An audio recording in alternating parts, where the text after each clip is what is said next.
Olá, meninas, tudo bem? Vamos iniciar o nosso terceiro módulo conhecendo um pouquinho das especialidades odontológicas. A primeira que nós vamos conhecer é a dentística. A dentística ela vai ser a parte restauradora e a parte que mais vai envolver a estética do nosso paciente. A dentística restauradora, ela é a área da odontologia que trata das alterações dos dentes e tecidos que ficam em volta do dente, ou seja, circunvizinhos. Ela trata então das doenças, da doença cárie e as suas repercussões sobre a estrutura dental e a alteração de forma, textura e cor dos dentes, devolvendo então ao nosso paciente a saúde e os dentes, a estética e função e anatomia. As restaurações. A odontologia segue caminhos buscando restabelecer a estética e o bem-estar do nosso paciente, devolvendo-lhe a autoestima, o prazer em sorrir, ou seja, o prazer em viver.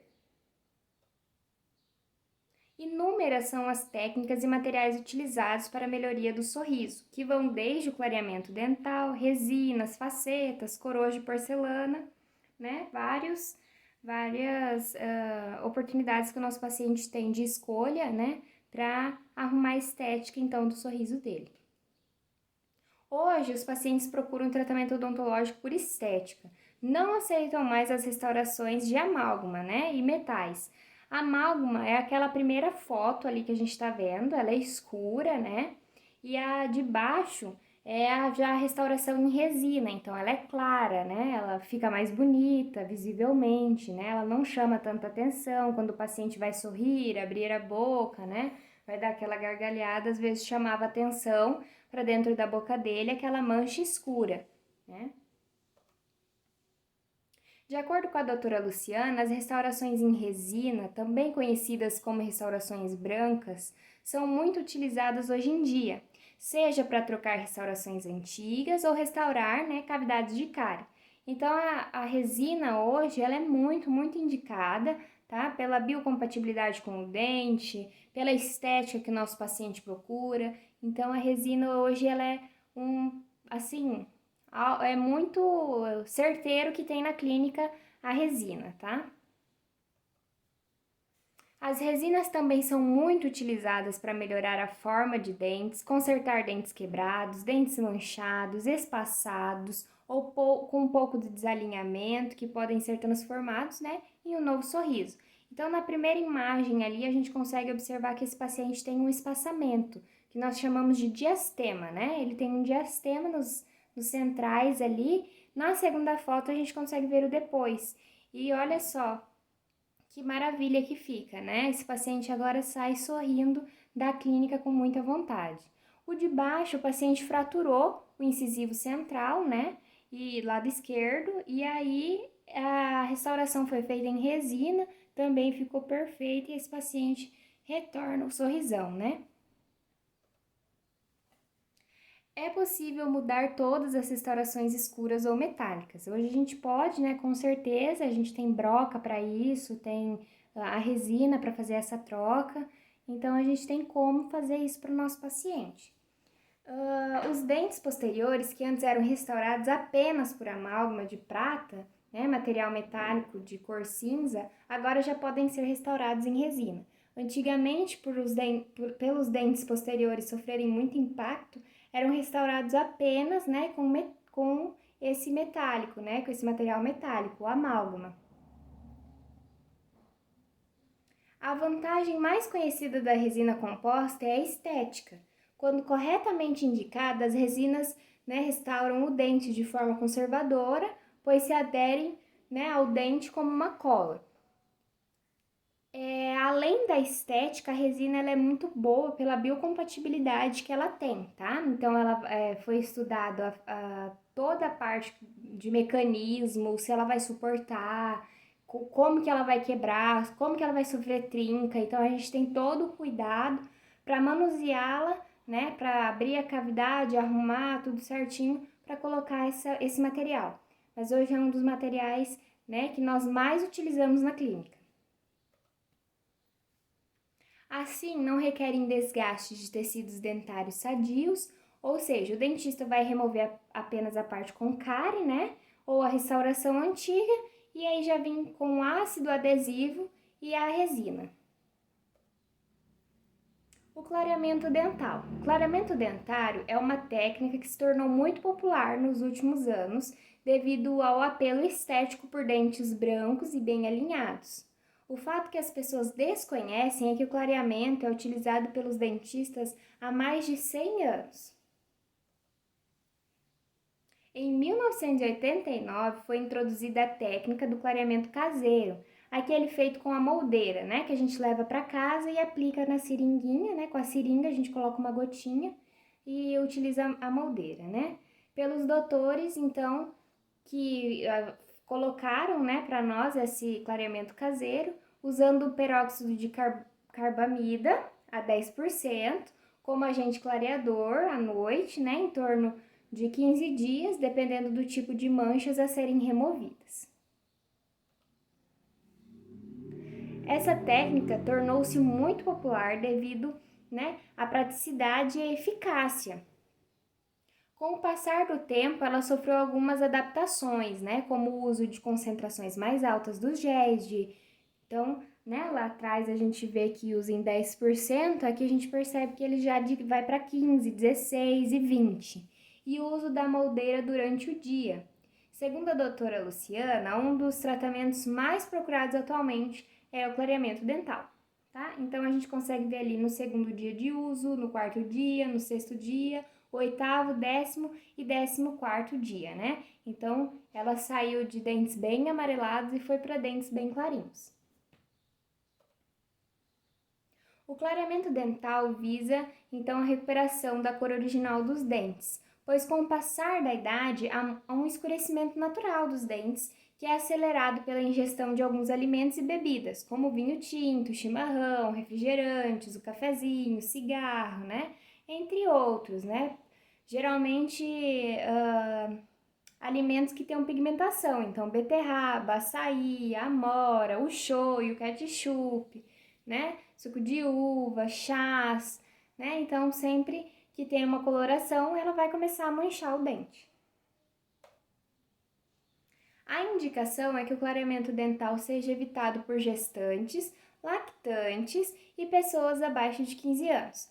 Por quê? Porque nessa idade a câmara pulpar ainda é muito ampla e isso pode dar os efeitos da sensibilidade mais intensos, tá? Então, quando é menor de 15 anos, a gente não indica, tá? Porque ainda tá numa fase que a câmara pulpar tá em muito desenvolvimento ali, ela tá bem ampla, então ela tá bem mais, digamos assim, aumentada, né, que pessoas mais velhas, né? Com o passar dos anos, a câmara pulpar, ela vai ficando um pouquinho menor, vamos dizer assim.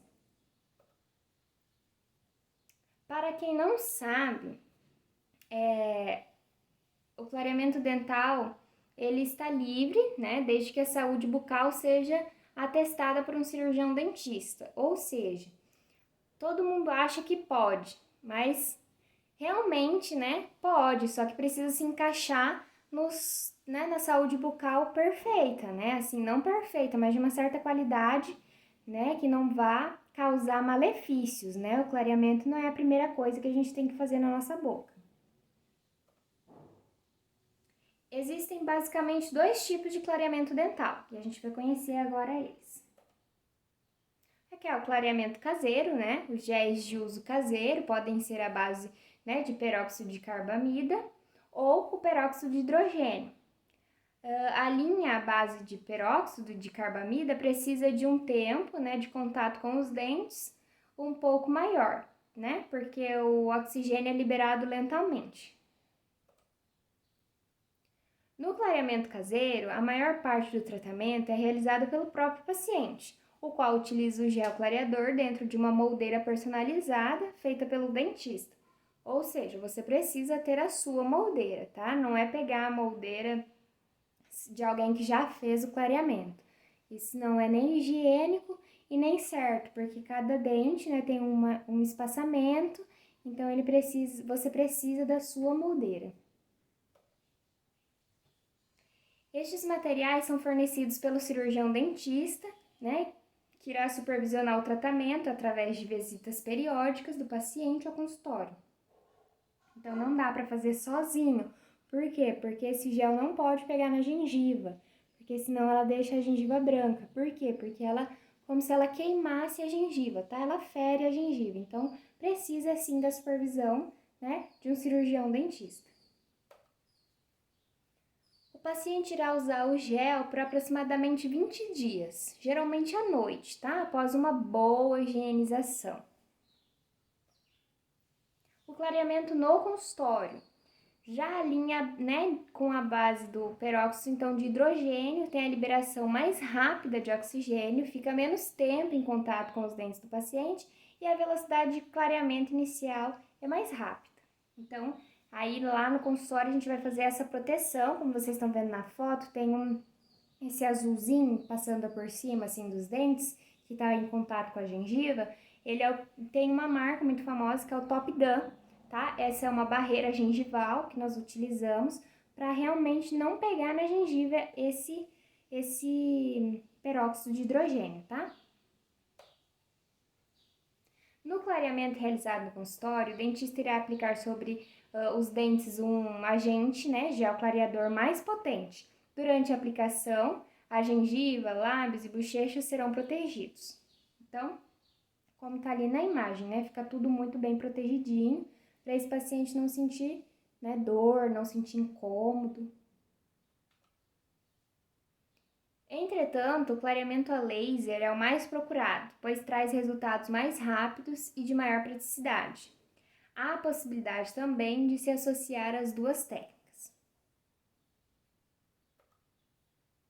As facetas. A faceta pode ser executada, né, diretamente na boca do paciente, com resina composta, ou ser de porcelana, realizada no laboratório e posteriormente colocada no dente do paciente. As principais indicações para a realização do tratamento estético compreendem alterações na face vestibular, né, a parte de fora do dente, dos dentes anteriores, mancha de fluorose, escurecimento dos dentes, má formação, mau posicionamento no arco, diastemas, restaurações amplas, perda de estrutura coronária por cárie ou traumatismo, tratamento das lesões de erosão, abrasão e atrição. Então, lá, a fluorose são manchas, tá? Brancas, bem eminentes, assim, no dente. A gente consegue ver várias, como se fossem bolinhas brancas, assim, tá? É muito uso do flúor, tá? Pode ser que a pessoa esteja usando muita pasta de dente, a água com muito flúor, alguma coisa assim, tá?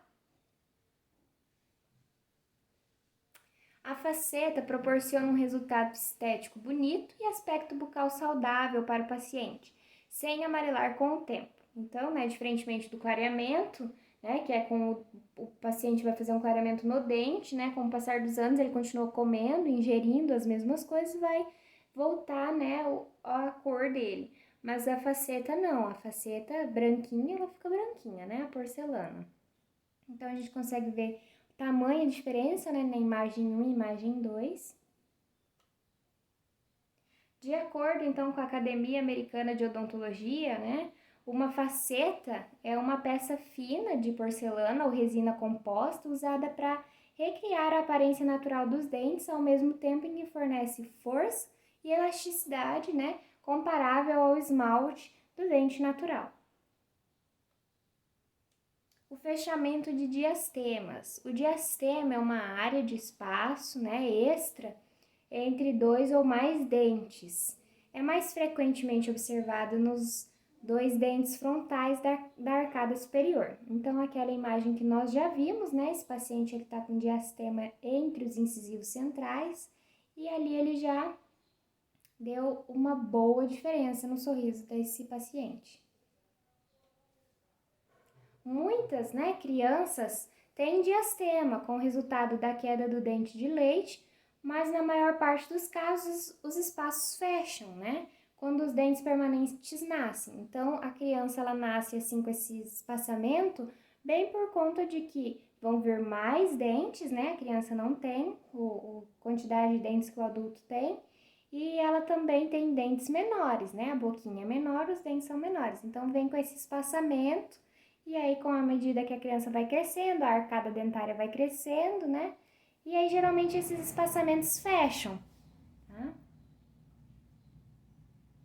O diastema pode ser causado pela diferença de tamanho dos dentes, pela falta de dente ou anormalidade do freio labial, que, né, é o nosso ali, que é o tecido que se estende do lábio à gengiva até o ponto em que se localiza os dois dentes frontais superiores. Então, ali pela imagem, a gente consegue ver, né, que tem um espaçamento e é o freio ali que tá chegando. Então, faça uma cirurgia, né, coloca ele mais, né, mas tira ele assim daquela parte para fechar esse diastema e a gente consegue corrigir.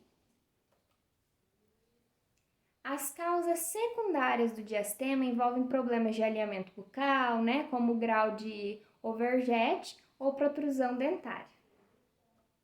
Aí eu trouxe aqui para vocês, porque essa é uma palavra nova, né, overjet e overbite. O overjet é o distanciamento, né, vestíbulo lingual entre os incisivos superiores e inferiores.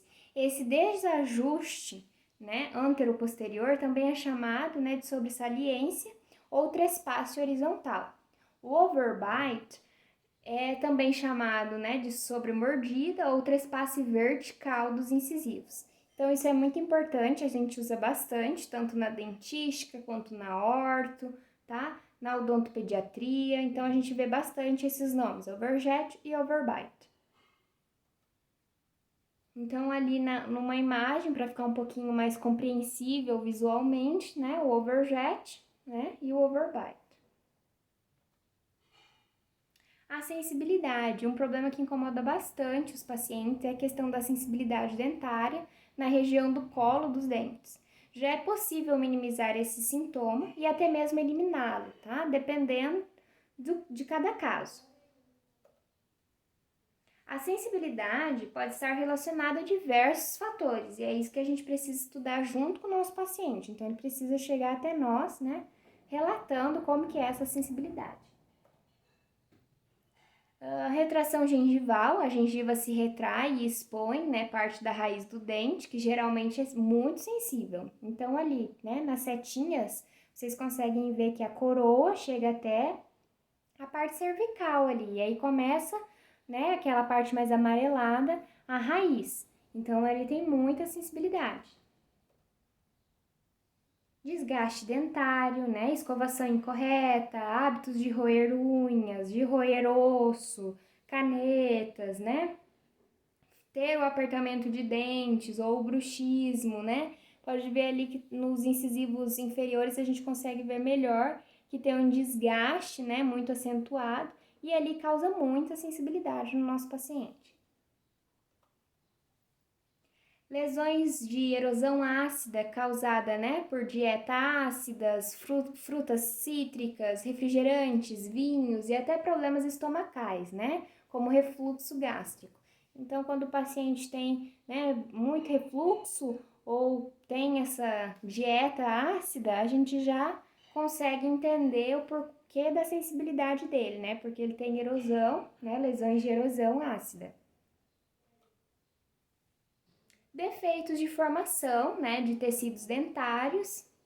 Então, como a gente está vendo ali, a dentinogênese, né, a primeira, e a melogênese, né, que são imperfeitas. Isso ocorre lá no ventre materno, né, quando tá a formação, né, e aí quando acontece de forma imperfeita, pode causar muita sensibilidade para o nosso paciente. A cárie também pode dar muita sensibilidade, né, o dentista deve ser consultado para diagnosticar o problema, né? Então, assim, a cárie bater uma água gelada, bater uma coisa diferente no dente pode causar bastante sensibilidade. Vamos então agora na nossa outra especialidade, a ortodontia. Na orto, a gente vai ver também bastante overjet e overbite. A ortodontia é uma especialidade da odontologia que tem por objetivo diagnosticar, prevenir e tratar os problemas relacionados ao mau posicionamento, ao mau relacionamento dos dentes, má oclusão e das, né, estruturas da face. ossos e tecidos moles. Então, às vezes o paciente ele passou por inúmeros médicos, ele tem muita enxaqueca, ele já foi no otorrino, ele já, enfim, já consultou o neuro e ele continua, né, com dor de cabeça. E aí pode ser muito, o que acontece muito para nós é a má oclusão, tá? O paciente está com a mordida errada, está sobrecarregando um lado, né? E aí acaba dando muita enxaqueca. As perguntas mais frequentes sobre a ortodontia. Quais os tipos, né, de correção realizadas? As mais comuns são a manutenção de espaços, nos casos de perda prematura de dentes, né, a pessoa perdeu muito prematuramente o dente, né, às vezes muito jovem, perdeu, o outro dente foi inclinando, né, corrigindo até casos mais complexos, como tratamento ortodôntico associado com aumento ou diminuição, né, cirúrgica dos maxilares. Então, às vezes é necessário realizar uma cirurgia, remover o maxilar, né, quebrar, remover e reposicioná-lo, assim como a maxila, como a mandíbula, tá? A gente vai reposicionar dependendo de cada caso. Quanto à necessidade de tratamento, quais os benefícios além da estética? Então, geralmente as pessoas procuram a ortodontia esperando apenas o alinhamento dos dentes, né? Apenas ter dentes retinhos, perfeitinhos. Mas não é só isso, né, que a orto vai trazer. A orto vai restabelecer a oclusão dentária, o perfeito encaixe dos dentes superiores e inferiores. É fundamental para a correta, então, mastigação, consequentemente, né, adequada nutrição e saúde bucal. Então, a ortodontia, além de estética, ela é muito mais que isso, tá? Ela vai vir com... é uma muito complicada, é uma especialização da odontologia muito complicada, mexe com bastante cálculo, tá? Porque ele tem que pensar como que esses dentes vão ficar alinhados, tá? Ele tem que pensar na estrutura óssea que vai, né, que o dente ele vai andar ali, então ele precisa pensar em várias coisas, tá? Em vários momentos, em vários passos que ele precisa dar. Então, além, né, da estética, tem todo o tratamento de oclusão, de função para essa boca. Como restabelecimento da oclusão, evita-se problemas, né, de respiração, deglutição, fala e articulação facial. Então, né, a respiração ajuda muito, né? Às vezes a pessoa tem um ronco insensável, sabe? Ronca a noite inteira e não sabe por quê. É a falta, né, então ali da respiração de qualidade e pode ser corrigida com a ortodontia. A fala, né, a articulação facial, tudo isso muda muito com o correto manejo, então, da ortodontia. É dolorido? Essa é uma pergunta muito frequente, né? O tratamento ortodôntico no início causa uma certa sensibilidade na fase de colocação do aparelho. Após essa fase, existirá algum desconforto, cerca de 24 horas a 48 horas após o ajuste feito pelo ortodontista. Por quê? Porque ele está mexendo não só ali no que nós conseguimos ver, mas também em osso, né? Em estruturas circunvizinhas ao dente. Então mexe, né? Dói, fica dolorido para comer, para mastigar, né? Parece que tá roxo, alguns reclamam e de fato, né? Porque tá mexendo ali. Então é dolorido, um tanto dolorido. É necessário extrair dentes permanentes?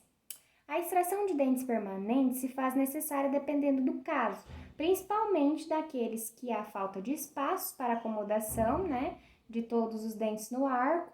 O resultado deve ser um perfil harmonioso, agradável, com os lábios, né, para fechar, selados, né, porque algumas pessoas têm o lábio que fica entreaberto, então seca muito lábios, porque, né, fica aberto, sem esforço muscular e perfeita harmonia dentária. Existe a possibilidade de os dentes retornarem à posição? À posição original, não. Tá? Pode ocorrer pequenas acomodações após o tratamento, que podem estar ligadas ao crescimento e alterações funcionais. E ao não uso, né, do correto do aparelho final, que é aquela contenção, né, que a gente coloca nos dentes inferiores, e aquele que usa, que todo mundo acha bonitinho, aquele aparelho que é só um fio, mas ele é muito útil e o uso incorreto dele também né, pode fazer com que esses dentes não fiquem alinhados perfeitos, né, com o final do tratamento. Essas tendências, né, são controladas e minimizadas através de um bom planejamento, de perfeita execução da técnica ortodôntica, bem como a utilização correta dos aparelhos de contenção. Então, como eu disse, para ser efetivo o final do tratamento, é necessário utilizar, né, os aparelhos de contenção. Então, a pessoa sai de igual a primeira imagem ali, e vai para a segunda imagem, eu super usaria o aparelho, né, de contenção para ficar bem alinhado sempre. Não que vá voltar à primeira imagem, tá? Mas ele pode sofrer algum deslinhamento, né, pela falta do aparelho de contenção. O paciente adulto poderá se submeter ao tratamento? Com certeza, tá? Sim, o paciente adulto pode sim.